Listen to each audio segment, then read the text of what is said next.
Salut à tous, c'est Robin Mace. Je vous propose dans cette vidéo la découverte d'une gigue en Do majeur de Johann Anton Logi. C'est un compositeur que nous n'avons jamais abordé jusqu'à présent.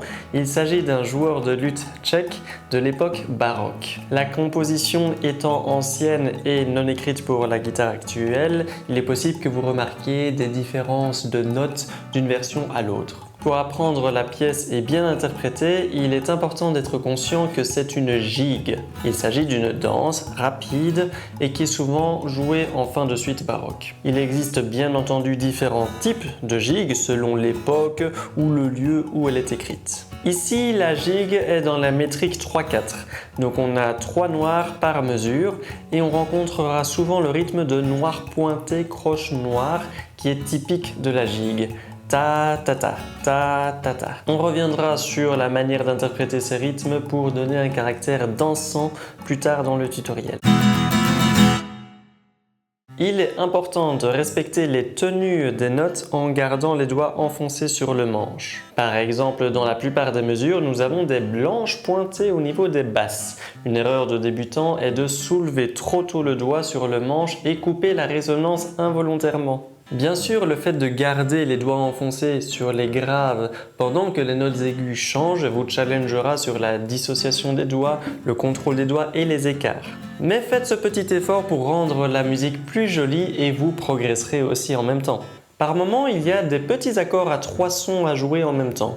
Un défaut très fréquent chez les guitaristes débutants est de ne pas tendre suffisamment l'oreille sur la note centrale qui sera généralement jouée avec l'index. La position du pouce de la main qui tire les cordes sera très importante. Il faut placer le pouce légèrement vers l'extérieur, vers la gauche de votre point de vue, de manière à ce que quand vous utiliserez le pouce et l'index en même temps, ils ne se gênent pas l'un l'autre et se croisent. Veillez à ce qu'on entende toujours la note centrale. Il faut écouter activement car ce n'est pas la note qui ressortirait naturellement. Pour obtenir un caractère dansant à la musique, il peut être intéressant de jouer sur la longueur des notes et couper certaines notes, un petit peu comme si on imitait un danseur qui saute en l'air. Souvent, cette note sera la 3e noire de la mesure, surtout dans les mesures comportant le rythme de noir pointé croche noire. Si vous jouez tout trop legato, la musique pourrait être un petit peu trop pesante, surtout dans un tempo lent. Voici la première phrase, jouée d'abord legato et puis avec le jeu d'articulation sur la dernière noire des mesures.